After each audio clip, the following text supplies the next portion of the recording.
Hi everybody, welcome to Dr. Manny's YouTube Learnshops. Today we're going to be looking at social and emotional development across our entire lifespan.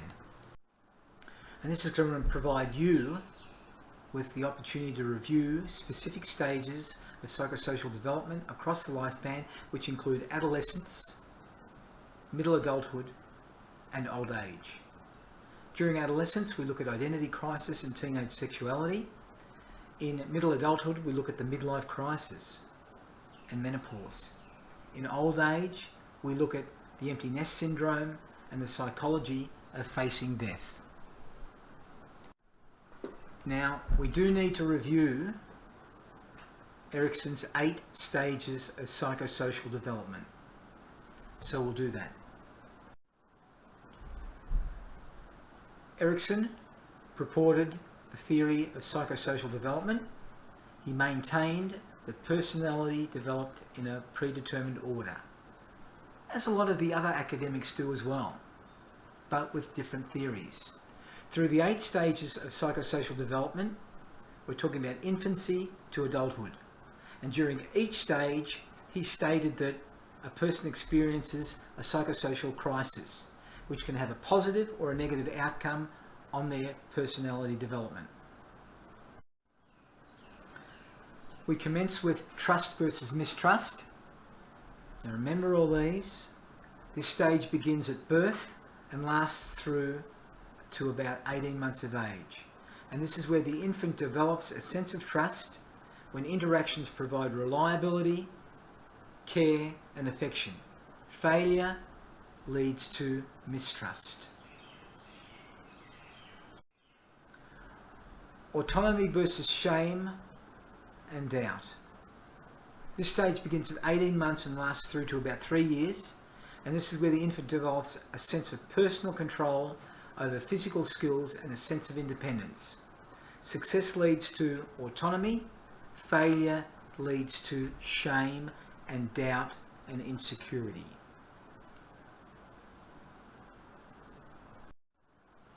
Initiative versus guilt. This stage begins at 3 years to 5 years of age, and the child begins to assert control over their environment and accomplishes tasks and faces certain challenges. Encouragement leads to a sense of purpose. Criticism or over-control develops a sense of guilt.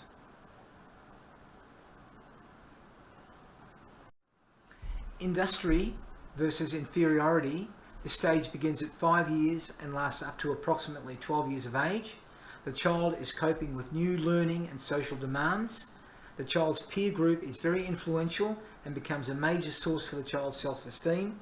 Success leads to a sense of competence, while failure leads to a sense of inferiority.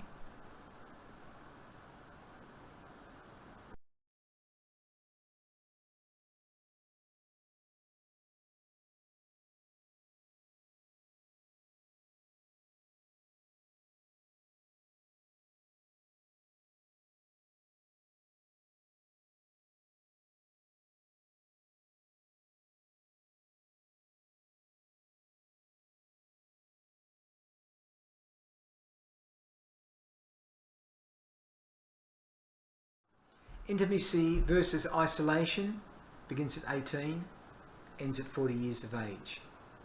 This is where you form intimate, loving relationships with other people. Success leads to strong relationships, while failure leads to isolation and loneliness. Generativity versus stagnation, 40 years to 65 years of age. Have you made your mark in the world? Have you not? Success leads to a feeling of being useful and accomplishment. Failure, that you haven't achieved very much at all. Stagnant and unproductive.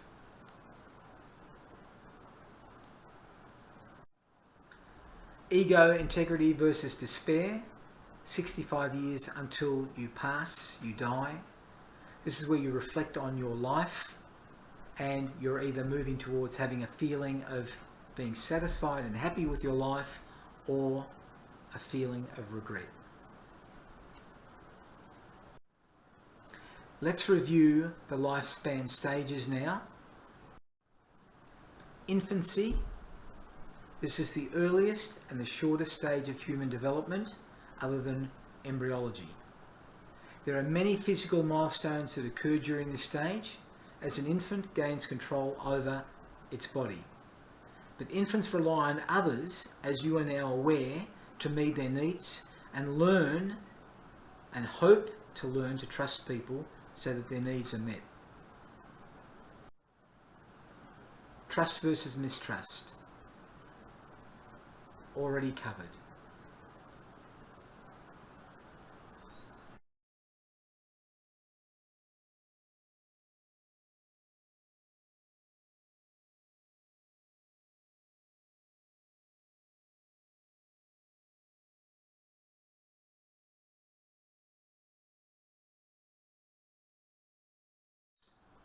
Autonomy versus shame and doubt. It also involves initiative versus guilt. It involves industry versus inferiority. Adolescence is a transitional phase. Follows puberty. It's a phase of growth and development between childhood and adulthood. The characteristics essentially are biological growth and development. It's an undefined status. You have increased in decision making and increased pressures, and you're searching for who you are.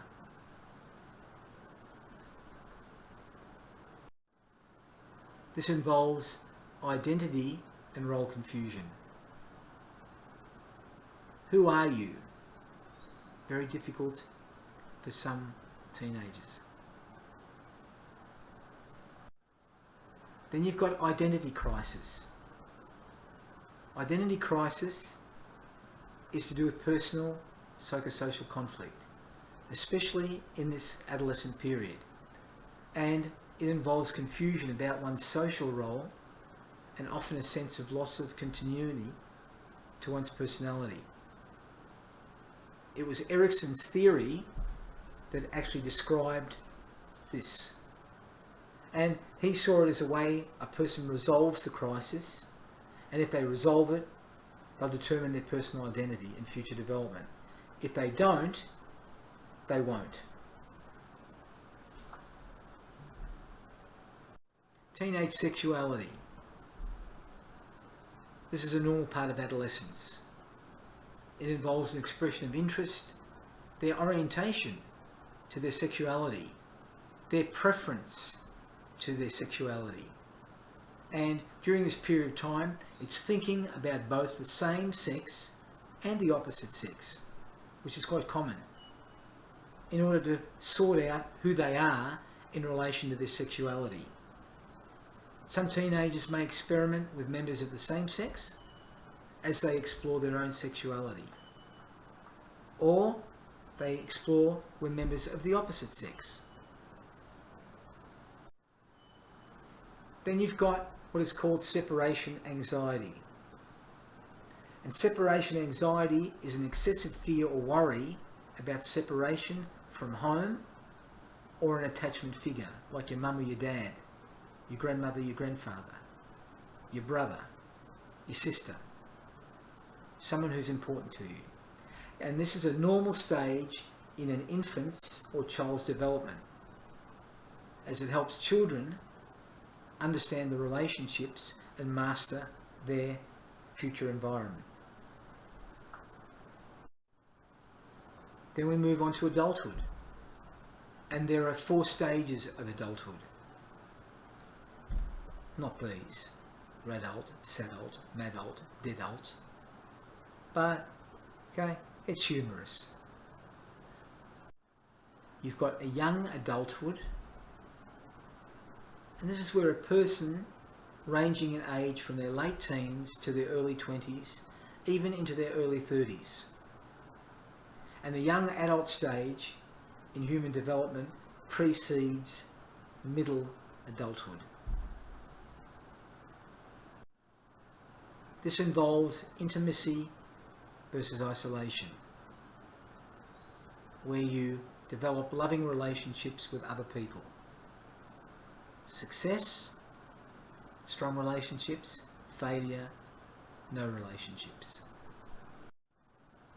Then you've got career. Career, there are 5 career stages that most people will go through. You will as well, during your adult years, regardless of the type of work you do. And these will involve exploration, early career establishment, mid-career promotion, late career management, decline, retirement.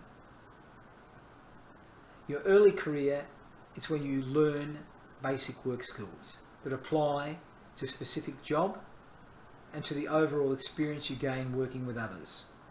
Collecting your pay, navigating office politics. A mid-career job is often one that you hold after you gain experience, and this is the result of a promotion. Decline, this is the last stage of career development, and in this stage an individual has to step out of his work or her work role and get a retirement from the official commitments. It's also considered one of the most difficult stages, as it's very hard for employees to leave their job which they've been doing all their life. Exploration, early career, mid-career, late career, decline.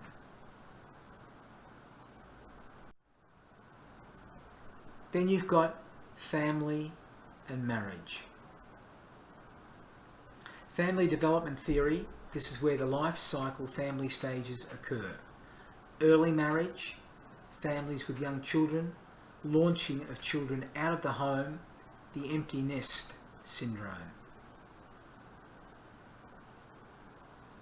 The stages of family life cycle include independence, coupling or marriage, parenting, having babies, launching adult children into their life, retirement, and your senior years.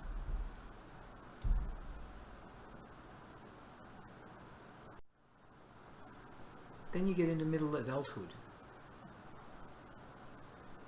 Middle adulthood involves middle age, and this is the time between 40 and 65. Erickson referred to this period of adulthood as the generativity versus stagnation stage. Persons in this stage may have some cognitive loss. This loss usually remains unnoticeable because life experience and strategies are developed to compensate for any decrease in these mental capabilities or abilities. This involves generativity versus stagnation.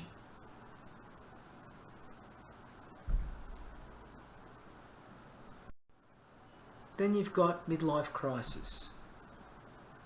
And midlife crisis is the period in development that supposedly happens in middle age and is characterized by making sudden and large changes, experiencing anxiety, and re-evaluating yourself and your choices that you've made. Issues that occur in adulthood typically occur between 40 and 60. And this is where a person realizes or begins to realize their own mortality due to the death of maybe their parents, friends, and getting older, the aging process. The causes of midlife crisis are getting older itself, aging, regrets about your life, such as work or career, or not having it, regrets, spousal relationships, maybe you got divorced, or maybe you never got married. Maturation of children, they're getting older, or you never had any children.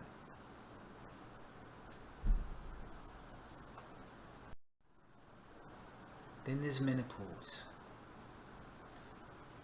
Menopause happens when the ovaries no longer release an egg every month and menstruation stops. The symptoms are the result of a decreased production of estrogen and progesterone in females in their ovaries. This is a stage of life when a woman stops having her monthly period. It's a normal part of aging and marks the end of a woman's reproductive years. Typically occurs between the 40s and the early 50s. Late adulthood, let's call it old age. It's generally considered to begin around 65 years of age. Erickson suggests in his theory that at this time it's important to find meaning and satisfaction in their life, in your life, rather than becoming bitter and disillusioned. And this is to resolve the conflict between integrity versus despair. Was your life worthwhile or was it not?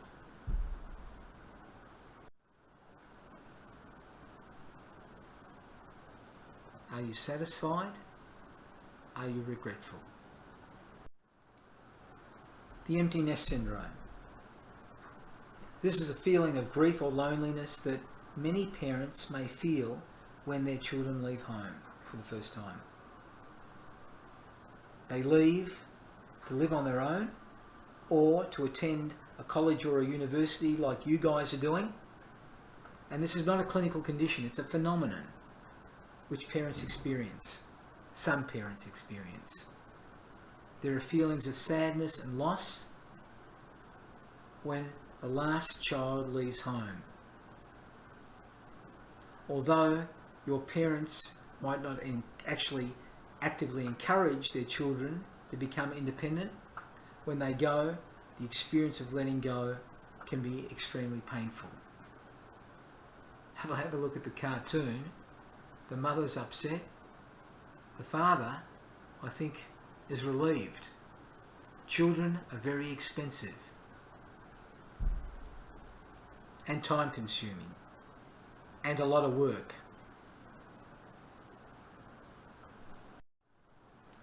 Then you've got the psychology of facing death. This is called xanatophobia, a fear of death or of dying process. And Kubler-Ross developed a 5-stage model for death and dying. And these stages have different emotional responses that people go through in response to the knowledge of death. And they're commonly referred to as DABDA, an acronym. D-A-B-D-A. Denial, anger, bargaining, depression, and acceptance. Ego integrity versus despair, that's the 8th and final stage of Erickson's stage of psychosocial development. And as we've mentioned previously, this begins at age 65 until you die. And this is also associated with someone's feelings about their own health as they age. They worry about their friends, their family, after they're gone. Who's going to look after them? So, in conclusion, you can be thinking, again, I'll probably post something after this lecture. To be able to, trust me, you need to know some of these, and that's what you'll do in your assignments. And they will be an element in your final exams. To be able to explain the following human life stages: trust versus mistrust, autonomy versus shame and doubt, identity versus role confusion, integrity versus despair. Also, explains terms associated with human lifespan, identity crisis, separation anxiety, absolutely midlife crisis, menopause, and empty nest syndrome. Okay, thanks everybody.